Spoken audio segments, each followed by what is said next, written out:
Hi beautiful people, welcome to another tutorial. In today's video we are going to be learning how to draft a cupped corset pattern using the bust dart technique. I am also going to be showing us how to work with an already made bra cup such that it's going to give you a perfect fit. Let's get right into it. This is the measurement I am going to be using. One key measurement I want us to take note of is the FHL, which means front half length, and BHL, which means back half length.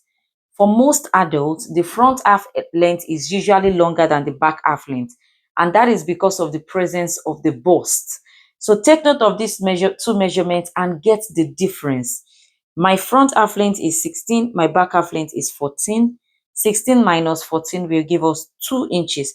That 2 inches, in this case, I am going to note it down because it's going to be a very important measurement I am going to need while drafting. To start drafting, you are going to construct a box.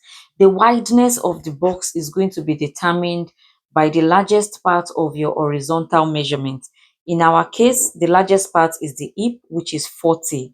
Now you take that measurement, divide it by 2, which will give us 20. Then you are going to add 2 extra inches, which will give us 22. Once you do that, you are going to use that 22 to construct the box.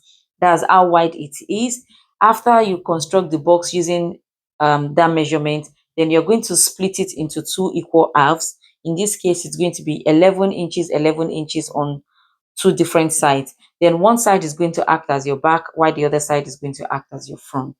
On the back pattern, measure out your shoulder measurement, and for the shoulder slope on the back pattern, come down by 1 inch. Connect it to the neck width. And for the front, after marking out your neck depth and neck width 3 by 3 inches standard, for the shoulder slope, come down by 1.5 inches. Please note this, it is very important. On the front, the slope is 1.5 inches. Next, we are going to determine our armhole depth. The formula I use is bust divided by 6 plus 1.5. Here, our bust is 38 divided by 6 will give us 6.3 plus 1.5 will give us 7.8. I am going to mark out the 7.8 and take my tape roll up onto the top line. This will give me 8.8 inches. Now that 8.8 inches is what I would impute on the front armhole, but make sure you are starting that 8.8 inches from the top line. This is to ensure that you get an accurate measurement. At that point, you are going to roll out your chest line. Next, we are going to draw our armhole. To do that, you're going to draw a straight line from the shoulder tip to the chest line. Divide this line into 2 equal halves and go out by 0.5 inches. Connect that 0.5 inches mark to your shoulder tip.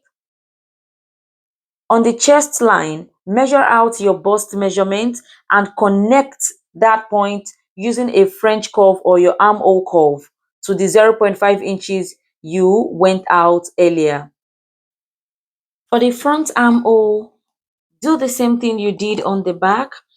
Draw a straight line from the shoulder tip to the chest line, but this time around, you're going to go up by 2.5 inches from the chest line. Instead of dividing it into 2 equal halves, just go up by 2.5 inches and go in by 0.75. That's 3/4 of an inch. Connect that point to the shoulder tip. On the chest line, mark out your bust measurement and connect using a French curve to the 0.75 inches measurement we marked earlier. On the back pattern, mark out your back half length measurement, rule it out. Also, go down 9 inches after the back half length. That is going to be your hip depth for the back. Rule it out as well. Next, we are going to impute our measurement. One of the measurements I want you to take note of is the snatched waist measurement. For the snatched waist measurement, take your tape roll around your client's waist and snatch it to know how far they can hold the snatching or how far they can go. In this case, the customer's snatched waist measurement is 29. The original waist is 30. So the difference is just 1 inches. So you are going to draft the pattern using the snatched waist measurement. In this case, 29 inches. So I am going to impute that 29 inches on the back half length measurement. Remember, we are still dealing with the back. I'm going to impute the 29 inches on the back measurement and mark it out. But before that, I am going to do back slanting. I just went in by 0.5 inches and connect it to the center back. On the hip line, I go up by 3 inches and connect the 0.5 back slanting to that point. Now, my measurement is going to start from that back slanting point. My 29 inches measurement is going to start from that point because that is going to be our new center back. After marking the snatched waist measurement, I added 1 inch dart allowance and connected it to the chest line. I'm still going to be eliminating that dart before the end of the video because I don't want that on the pattern. I measured out the hip measurement and connected it to the waist measurement. Then this is for those who are going to use that on their pattern. Use your nipple to nipple measurement to get the positioning of your dart. And this is what you see me do here. I impute that on my waist, my half length, and my hip measurement. But it did not get to the top, but to the end of the hip measurement. I went up 3 inches, then connected it to the dart leg as you see me do.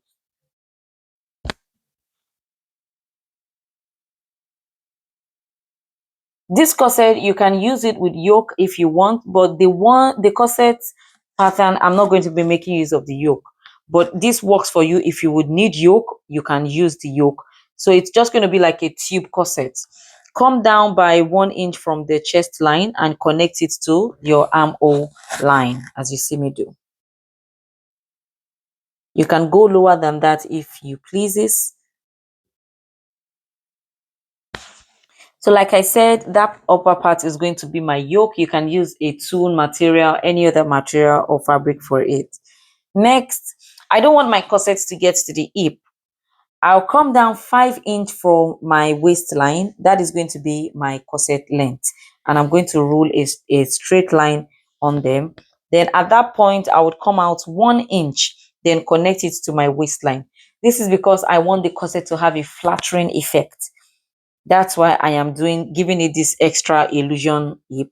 So I'll just connect it up to that point, and you can use your French curve to draw style lines, curved lines from there, like you see me do. And I'm going to trace it out. We are almost done with the back. Up next is the placket. The placket is that point where the eyelet sits. So for my placket, I'm going to be using 2 inches. That is what you see that I am doing. Marked out 2 inches, and I am going to cut it out.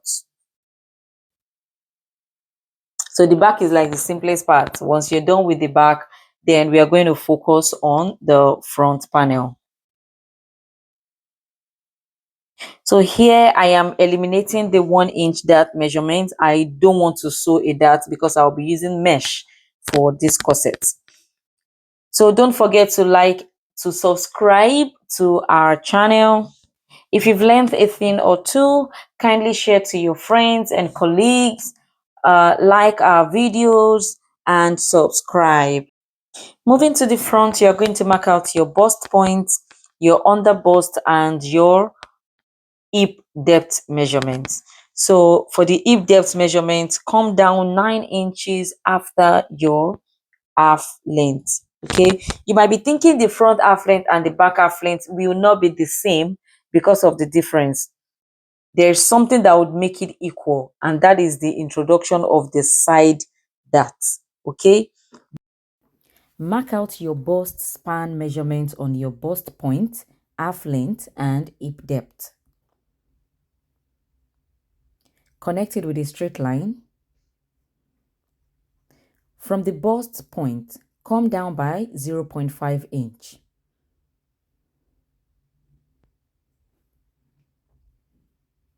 On your half length, mark out your snatched waist measurement, then add 1.5 inches dart allowance.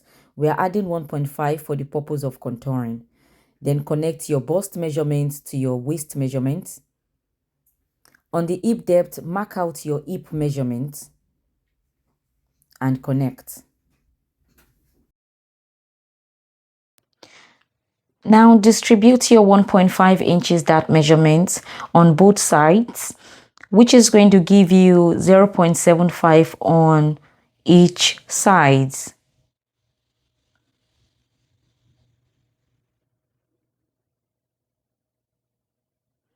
Now connect those measurements to your bust point.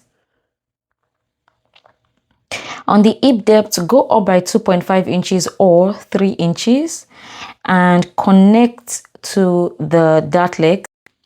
Now take your round on the bust measurement and mark it out.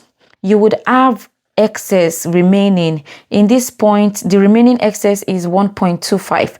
So that 1.25, you are going to distribute it on the dart leg that passes through the underbust. Also note that you are not going to divide it into 2 equal halves. Give a smaller part of that 1.25 to the dart leg that is closer to the center front. So to that point, I measured 0.5 and the remaining 0.75, I marked it out on the other side. Then I connected those points, as you can see. Then I used my armhole curve to connect it to the bust point. Just see the way I placed my armhole curve and do like so as well.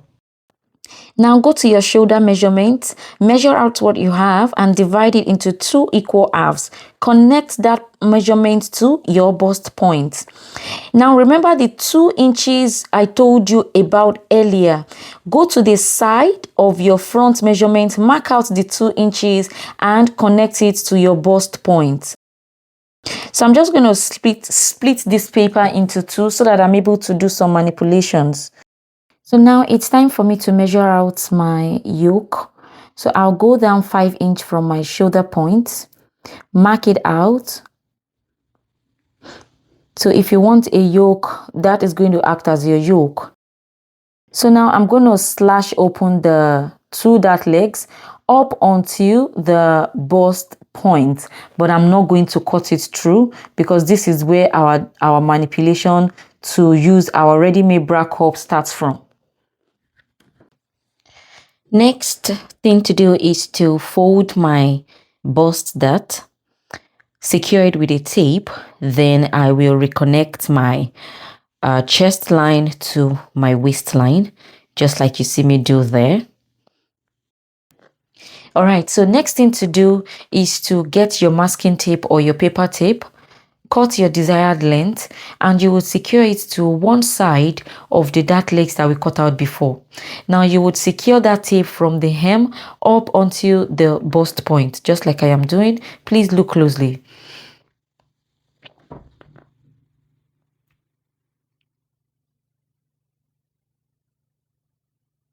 Once that is done, you're going to give that masking tape a notch, just like I'm doing.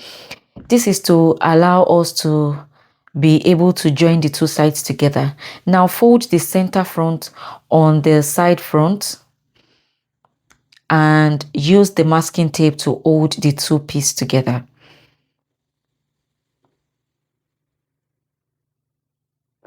Once you're done doing this, push out the bust part for it to form your bust.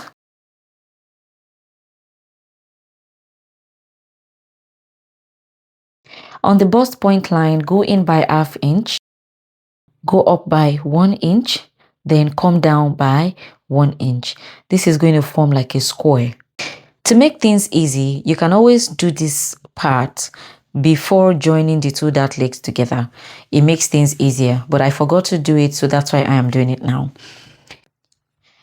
Now, get your ready-made bra cup and you're going to fold it into 2 equal halves. At that point, you're going to take a tiny dart, like a 0.25 dart. I'm going to use my marker to draw a line. Yes, just take a dart that way. This is going to give your bra cup the push-up effect. So make sure you hold the dart before you do this next step. Now let's assume you've held your dart. Now you would take your bra cup, you place it on the under bust, and make sure the beginning of the bra cup is starting from that point we marked earlier. Then you're going to use your marker to trace it, and you would mark it at that point. Now, if you're not making use of the bra cup, on your armhole, you can decide to go in by 1.5 inches, then you connect. After getting my bra cup shape, I am going to take out the already made bra cup, and I am going to move forward to the next step. So the next step is for me to slash open the two parts we taped together earlier.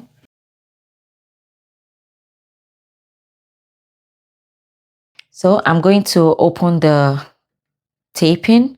Can you see? And I am going to fine tune my curve using my armhole curve ruler.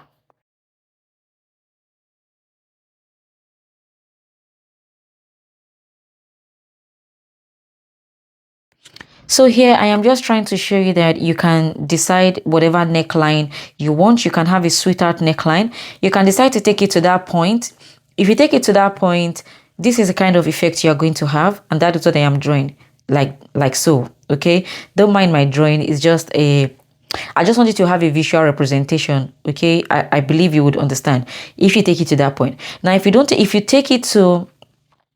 do want to do the other method, just like I am drawing, okay, this is just for you to have a visual representation of what I'm doing. All right, so whichever pattern you want, whichever neckline design you want, just go ahead and do that. Next, I am going to do overbust tightening, and I am going to use 0.5 inch on both sides to tighten the upper part, and that is what you see me do there. Now I am just using my tape rule to confirm that the measurement is the same on both sides. It's a little bit short on this side, so I'll just increase it by the shortage and connect it. Now for those who want yoke, you can use the upper part as yoke. For me, I do not want to make use of yoke. I would be making a 3-part bra cup, so I am going to secure these 2 parts together with a tape. After which I'm going to measure out 2 inches on the side, 2 inches on the mid center, and 2 inches at that joining. Then I'll connect it. So that part is going to form one part of my 3-part cup. Then the remaining 2 sides is going to be the second and the third part. I hope you understand.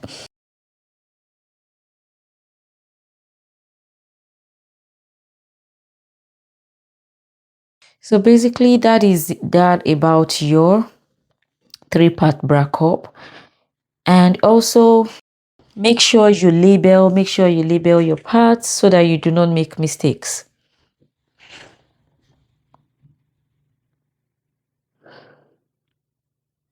Now this is the back pattern. I'm going to cut it out,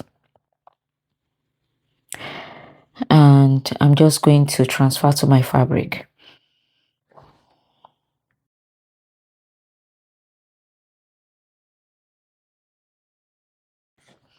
So like I mentioned earlier, I do not want to have that on my pattern at all. I'll be making use of a mesh. So I'm going to tape those 2 parts together, and I'm going to cut a single, I'm going to cut it without the dart. Now don't forget to put your sewing allowance, half inch on every side, okay? And also the back. If you would like to see a video on the sewing of this corset, kindly drop a yes in the comment section below. I have gone ahead to use this pattern to make a mesh corset. It's pretty easy. Just let me know if you're interested. Type yes in the comment section and I will upload the video. Thank you so much for watching and staying till the end. Don't forget to like, to share, and to subscribe. Thank you so much, guys. Have a beautiful day. Bye.